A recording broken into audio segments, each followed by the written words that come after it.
안녕하세요. 축구 전문 기자 한준입니다. 토트넘 허스퍼가 확실히 달라진 모습으로 2022-2023 시즌 만족스러운 첫 경기를 치렀습니다. 현재까지 열린 경기 중 가장 많은 골을 넣었고 또 가장 큰 점수차 승리를 거두며 프리미어리그 개막 라운드 선두로 나섰는데요. 손흥민 선수 이번 경기 사우샘프턴을 상대로 결승골을 환상적인 크로스패스로 어시스트하며 지난 시즌에 이어 올 시즌에도 팀의 해결사로서 기능했습니다. 손케 듀오의 골이 없이도 무려 4골을 몰아친 토트넘인데요. 콘테 감독의 지휘 아래서 확실히 우승 후보의 면모를 보이고 있는 토트넘이 사우샘프턴전 어떻게 치렀는지 주요 장면을 통해서 상세하게 분석해드리겠습니다. 토트넘이 사우샘프턴과의 프리미어리그 2022-2023 시즌 개막전에서 4대1로 대승했습니다. 손흥민 선수 이날 경기 기다렸던 득점은 나오지 않았지만 시즌 1호 도움을 기록하며 팀의 승리에 기여했고요. 토트넘은 말씀드린 대로 현재까지 나온 경기 중에 가장 많은 득실차로 플러스 3으로 승점 3점을 얻으며 실시간 순위 1위를 차지했습니다. 이날 경기 역시 콘테 감독이 경기 끝나자마자 손흥민 선수를 강하게 또 하이파이브하고 안아주면서 이날 좋은 활약했다라고 칭찬했고요. 풀타임 소화한 손흥민 선수 올 시즌에도 끝까지 또 골을 노리는 플레이를 통해 경기 마지막까지도 골에 대한 의지를 보이면서 득점왕 타이틀 지키고 싶다라는 의지 몸으로 보여줬습니다. 이날 선발 명단 살펴보면 토트넘은 손케 쿨트리오가 공격 라인을 구성했습니다. 히찰리송 선수가 징계로 뛸 수 없었기 때문에 경기장은 왔지만 벤치에 앉지는 못했고요. 좌우 윙백으로 세세뇽과 에메르송 로얄, 2명의 중앙 미드필더로 벤탄쿠르와 호이비에르, 3백은 로메로 다이어, 데이비스 주전 라인업이 나섰고요. 위고 로이스가 골문 지켰습니다. 사우샘프턴은 새로 영입한 선수들을 중심으로 개편이 됐어요. 채 아담스가 이적설이 있는 가운데 결국엔 아담 암스트롱이 최전방에서 나이지리아 대표 공격수 레인저스 출신의 아리보와 호흡을 맞췄고요. 미드필드 라인은 로메우와 워드 프로즈의 기존 주전 라인업에 맨시티에서 영입된 벨기에 최고의 유망주 2004년생의 어린 미드필더 라비아가 나섰고 3백 수비가 구성이 됐습니다. 프리미어리그 공식 홈페이지에서 공개한 라인업을 보면 사우샘프턴이 5-3-2 대형으로 경기했는데요. 좌우 윙백으로 본래 윙어인 제네포와 또 토트넘 출신인 워커 피터스가 나서면서 3-5-2에 가까운 형태로 움직이기도 했습니다. 특히 이날 경기는 라비아 선수가 미드필드 라인에서 공 배급도 좋았고 손케 듀오가 2선에서 내려왔다 올라갔다 할 때 적절하게 차단 플레이를 해주면서 어린 나이임에도 불구하고 굉장히 공수 양면에 걸쳐서 좋은 플레이를 펼쳤고요. 토트넘은 지난 시즌 콘테 감독의 전술 기조가 이어진 가운데 새로 영입한 선수들은 일단은 벤치에서 경기를 시작했어요. 아무래도 몸 상태에 좀 문제가 있는 상태였다 보니까 또 히샬리송은 징계에 문제가 있다 보니까 일단은 지난 시즌에 잘했던 기존의 주전 라인업이 그대로 선발 출전을 했고요. 초반 한 10여 분 동안 토트넘이 공을 쥐고 주도하면서 안정적인 플레이로 경기를 주도했는데요. 특히 로얄 선수가 오른쪽 측면에서 빌드업도 좋고 탈압박도 좋고 연계 플레이도 좋은 모습을 보여주면서 경기장 전체 우측면 왼측면 다 이제 세세뇽과 로얄의 플레이가 원활하게 이루어지고 손케디오가 가운데 들어가서 빌드업 해주고 또 호이비에라 벤탄쿠르도 좋은 패스를 뿌려주면서 아주 좋은 플레이가 나왔습니다. 전반 6분 만에 나왔던 좋은 장면 중에 하나는 손흥민 선수가 치달로 왼쪽 측면을 흔들어 놓고 내준 패스 세세뇽이 받아서 날카로운 컷백으로 연결하는 과정에 수비의 6탄 방어에 막히는 그런 장면이 있었는데요. 이렇게 공격을 주도하다가 일격을 당하는 토트넘이었습니다. 전반 12분에 제네포 선수가 왼쪽 측면을 돌파하는 과정 속에 로얄 선수가 몸을 던지면서 적절하게 커트하는 것 같았는데 이 제네포의 크로스가 뒤로 빠졌고 문전 중앙 집중된 상태에서 3명의 선수가 이제 사우샘프턴에선 달려들다 보니 토트넘 선수들도 이쪽에 많이 몰려 있었고 뒤로 빠져있던 워드 프로즈에 대해서 대비가 잘 되지 않았습니다. 호이비에르 선수가 조금 워드 프로즈를 강하게 붙어줬어야 되는데 흘러나온 공을 차단하려는 위치에 있다 보니까 이 공을 빠뜨렸을 때 대비가 늦었고 또 워드 프로즈는 빠르게 발리 슈팅을 연결하면서 구석으로 잘 차 넣으면서 사우샘프턴이 13의 경기를 하다가 선제골을 넣었거든요. 일격을 당한 토트넘 먼저 골을 내주는 상황이 되다면 아무래도 이제 역습할 때 강했던 토트넘이기 때문에 어려운 경기를 하는 상황이 많았는데 이제 콘테 감독이 프리시즌 기간 동안 정말 많은 패스 훈련, 원터치 훈련을 빠르게 가져가면서 아무리 이제 어려운 상황, 상대가 수비를 내려선 상황이라도 풀어갈 수 있는 팀이 됐다는 걸 보여줬습니다. 왜냐하면 선제골을 내준 이후에도 정상적으로 경기를 운영하면서 결국에는 동점골, 역전골을 빠르게 만들었기 때문인데요. 곧바로 실점하고 2분 만에 로얄 선수가 공격까지 깊숙이 가담해서 돌파하다가 상대 수비에 좀 걸려 넘어진 상태가 있었거든요. 이 상황은 VAR 체크 결과 페널티킥으로 선언되지 않았지만 전반 21분 환상적인 골이 나옵니다. 전환 패스를 통한 팀플레이였는데요. 벤탄쿠르 선수가 왼쪽 측면 하프 스페이스에서 오른쪽 사이드라인으로 넓게 벌려있던 쿠루세스키에게 한 번의 공을 보냈어요. 여기서 쿠루세스키가 공을 받고 한 번 접으면서 오른쪽에서 이제 왼발로 크로스 패스를 문전 왼쪽으로 딱 찔러 넣었는데, 이때 손케듀가 가운데 쪽에 몰려있다 보니까 이 손케듀 쪽으로 오는 공을 막기 위한 수비수들이 쏠리는 상황이 발생했고, 반대편 왼쪽 사이드라인에서 안쪽으로 들어오는 세세뇽을 사우샘프턴 수비수들이 놓칠 수밖에 없었고, 쿠루세스키의 크로스는 이 세세뇽에게 정확하게 이어졌고, 세세뇽도 가볍게 툭 건드리면서 이 공을 좀 강하게 헤딩을 하려고 했다라면 빗나갈 수도 있었는데 골문 구석으로 침착하게 밀어넣는 마무리로 동점골을 넣었습니다. 그리고 나서도 이제 굉장히 격렬한 경기들이 이어졌는데요. 좋은 골을 넣었던 세세뇽이 전반 24분에 워커 피터스와 경합하다가 발목을 좀 밟는 상태가 나왔어요. 좀 거친 동작이었고 경고를 받는 그런 상황이 됐지만 그 뒤에도 침착하게 경기를 운영했습니다. 전반 31분에 토트넘이 곧바로 좋은 장면 만들었는데요. 이번에는 손흥민 선수가 좋은 트래핑을 보여줬어요. 호이비에르가 날카롭게 로빙 스루 패스를 왼쪽 전방으로 보냈고, 이 공을 손흥민 선수가 페널티 박스 안에서 침착하게 잡아놓은 다음에 왼발 슈팅을 가져왔는데, 수비가 워낙 빠르게 달려들어 오다 보니까 슈팅 각도를 좀 살리는 과정 속에서 가운데로 쏠리는 슈팅이 됐고 골키퍼가 막아냈거든요. 왼쪽 상단이라든지 아웃프론트 킥을 때렸다면 조금 더 이제 날카롭고 멋진 골, 원더골이 나올 수 있었겠지만 일단은 빠르게 슈팅하는 것에 집중하는 상황이 되다 보니까 막히고 말았습니다.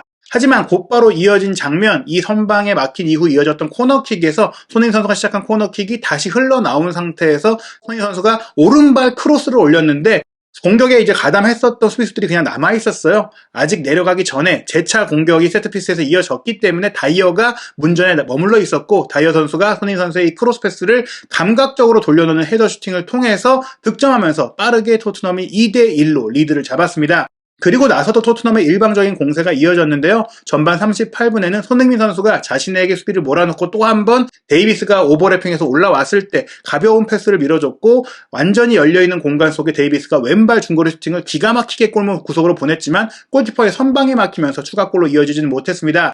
그리고 전반 45분 또 한 번 토트넘이 좋은 장면을 만들었는데요. 세세뇽 선수가 수비로 전환된 상태에서 끝까지 쫓아와서 빠르게 압박하면서 상대 지역에서 공을 뺏어내는 데 성공했고요. 호이비에르가 이 공을 이어받아서 왼쪽 전방으로 다시 한번 공을 찔러 넣었는데, 세세뇽이 나온 그 공간, 왼쪽 측면 사이드 공간으로 손흥민 선수가 또 빠져 들어가면서 이 패스를 받았습니다. 그리고 직접 문전으로 치고 들어갔는데, 아무래도 손흥민 선수의 슈팅이 이제 오른발로 꺾어 때릴 수 있다는 것을 알고 있었던 사우샘프턴 수비수들이 다 우르르 몰려 들어오면서 손흥민 선수가 슈팅하지 못하게 애워쌌습니다. 여기서 사실은 케인 선수가 공을 달라고 손을 내밀고 있었지만, 손흥민 선수가 이제 수비가 워낙에 타이트하게 붙고 있었고 좁은 공간에서 빠르게 상황이 벌어지다 보니까 슈팅을 마무리했는데 이게 빗나갔어요. 사실은 뭐 슈팅의 욕심이라기보다는 워낙 급박한 상태에서 타이밍을 잡기가 어려워서 결국에는 무산됐던 그런 장면이었습니다.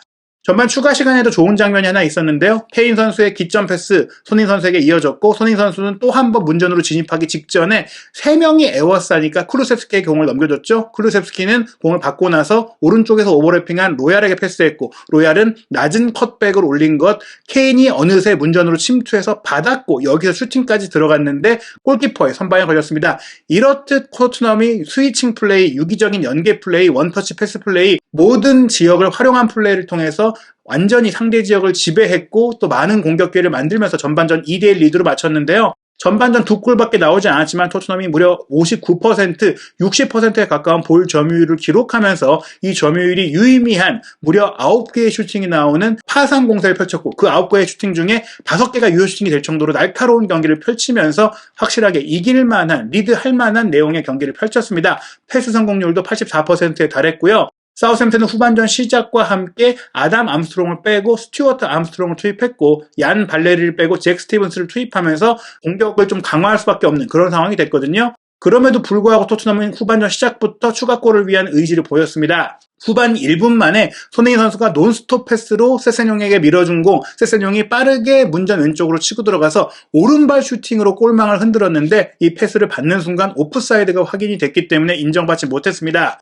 후반 5분에는 벤 데이비스가 역시 왼쪽 하프 스페이스로 오버래핑해서 올린 크로스 패스, 로얄 선수가 문전 우측에서 헤더 슈팅으로 연결했지만 크로스바를 넘겼고요. 후반 7분에는 쿠루세스키가 오른쪽에서 가운데로 치고 들어오며 올린 크로스 패스, 세세뇽에게 이어졌지만 세세뇽의 슈팅이 살리수의 마지막 6탄 방어에 걸리면서 완벽한 임팩트가 되지 못했어요. 지금 장면도 가운데로 들어가는 손흥민 선수에 대한 밀착 방어가 있다 보니까 손흥민 선수가 미끼 역할을 하면서 세세뇽에게 기회를 열어주고 있는 그런 상황이었거든요. 전반전에 세세뇽이 득점을 할 때도 손케듀오에게 워낙 많은 견제가 들어오다 보니 다른 선수들에게 공간이 나온 걸 볼 수 있었는데요. 후반 16분 또 한 번 골이 나옵니다. 여기서 손흥민 선수가 또 결정적인 역할을 하게 되는데요.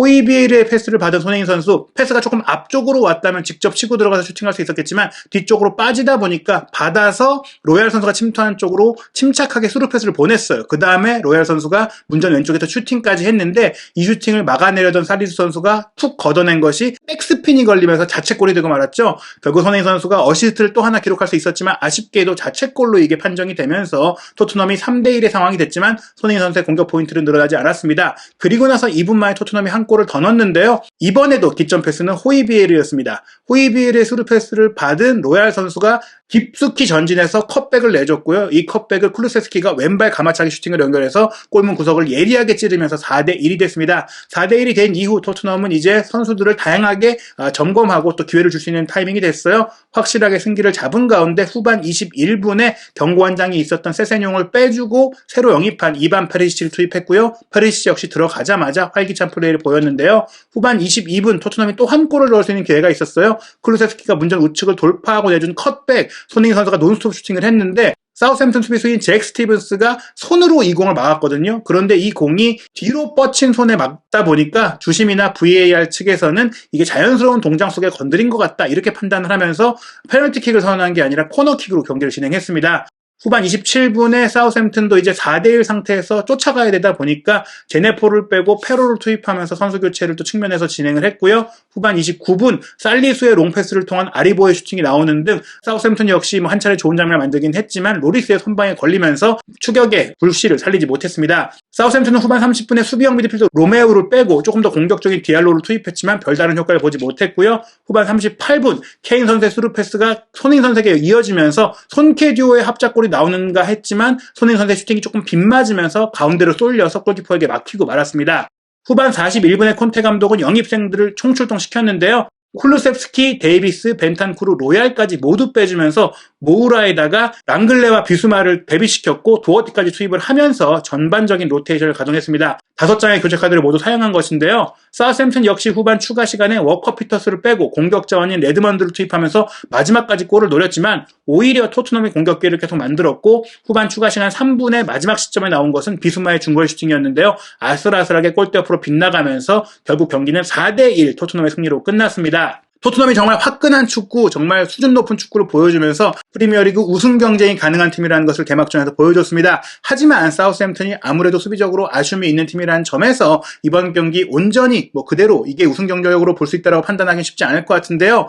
당장 2라운드 첼시 원정이 그 검증의 무대가 될 수 있을 것 같습니다. 지난 시즌 콘테 감독이 첼시를 상대로 한 달 사이 3번의 패배를 완패를 당하는 아쉬움을 겪었었는데 달라진 경기력을 보여준다면 바로 이 경기가 중요할 것 같습니다. 한국 시간으로 8월 15일 광복절 0시 30분에 열리는 스탠포드 브리지에서의 원정 경기인데요. 이 경기에서 손흥민 선수가 시즌 첫 골을 터뜨리고 또 토트넘이 달라진 모습으로 2연승 달릴 수 있을지 한준TV와 함께 확인하시기 바랍니다.